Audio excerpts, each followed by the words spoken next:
माझे अत्यंत जीवलग आणि खूप जुने मित्र. म्हणजे ज्यावेळेस मी कॉलेज संपून सातारला आलो तेव्हापासूनची आमची मैत्री. सुशील दादा मोजर यांनी त्यांच्या रक्षक प्रतिष्ठानमार्फत अनेक उपक्रम राबवले. पण हा उपक्रम एक अत्यंत आगळा वेगळा उपक्रम याच्याकरता आहे की अनेक वेळेस भौगोलिक अडचण असती, तिथपर्यंत म्हणजे हॉस्पिटलपर्यंत पोचता येत नाही. आणि त्याकरता अत्यंत विचारपूर्वक त्यांनी ही हेल्थ केअर गाडी तयार केलेली आहे. त्याच्या माध्यमातून अत्यंत दुर्लक्षित दुर्गम भाग खास करून यांच्या सेवेकरता, जेणेकरून त्यांना त्या ठिकाणी संपूर्ण त्यांची शरीराची काय परिस्थिती आहे ही त्यांना समजली गेली पाहिजे. आणि त्याच्या माध्यमातून त्यांना मोठ्या प्रमाणावरती म्हणजे औषध उपचार करता येईल. बऱ्याच वेळेस केवळ फक्त असे जे लोक असतात जे डोंगरी परिसरात, जे अत्यंत म्हणजे दुर्गम परिसरात राहतात, त्यांना हॉस्पिटलपर्यंत पोचता येत नाही. खास करून यांच्याकरता याचा उपयोग होणार आहे. असं म्हणत नाही की इतरांकरता होणार नाही, पण जे शहरी भागात राहतात ते हॉस्पिटलमध्ये जाऊ शकतात. पण ही जी लोकं आहेत त्यांना त्यांच्यापर्यंत पोचणं आणि त्यांचं संपूर्ण हेल्थची म्हणजे त्यांच्या आरोग्याची परिस्थिती काय ही त्यांना समजून सांगणं हे या रक्षक प्रतिष्ठानच्या माध्यमातून होणार आहे.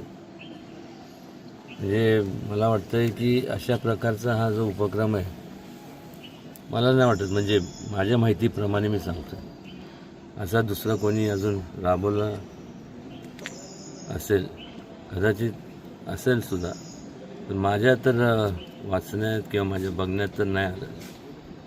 आणि त्यामुळं अत्यंत आता जरी त्यांनी सुशील दादांनी आता जरी भरारी मारली असेल स्वकर्तृत्वावरती, पण तो सुद्धा अशाच परिस्थितीतनं त्यांनी संपूर्ण म्हणजे वाटचाल करत करत करत तो पुढे आलेला आहे.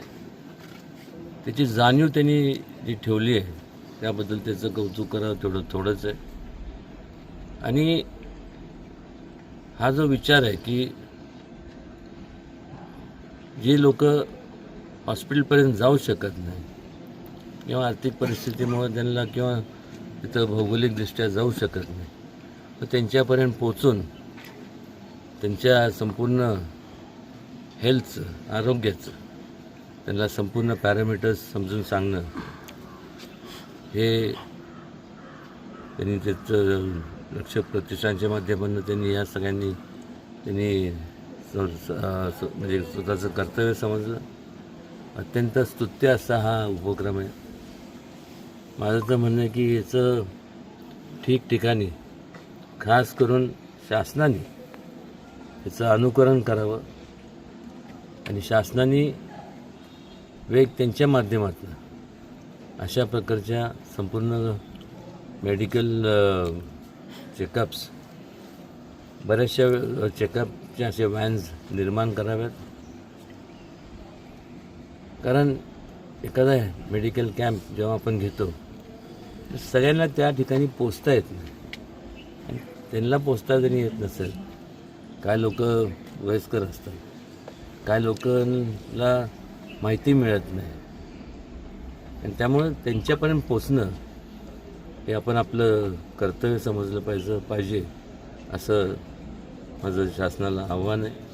मी माझ्या परीने याचं संपूर्ण राज्य शासन असेल, केंद्र शासन असेल, याचं संपूर्ण तिथपर्यंत पोचण्याचं काम करणार आहे. आणि मनापासून खरं म्हणजे कौतुक मी उगीच करत नाही, पण ह्या अशा ज्या दुर्लक्षित लोकांच्याबद्दल अंतःकरणातनं जो माणूस विचार करतो त्याचं कौतुक म्हणा, त्याचं काय त्याला म्हणजे कौतुक म्हणण्यापेक्षा त्याचं विजन किती असेल तुम्ही बघा.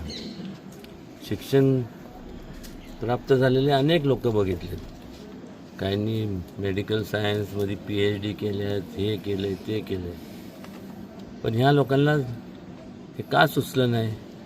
लोकांची सेवा म्हणजेच देवाची सेवा असं या ठिकाणी मला सांगावंसं वाटतं. अत्यंत स्तुत्य असा कार्यक्रम आहे.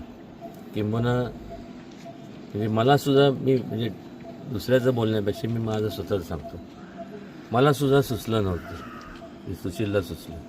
हे तुम्ही विचार करा, किती विचार बनते. माझा मित्र आहे आणि खऱ्या अर्थाने एवढे आशीर्वाद त्याला मिळणार आहे.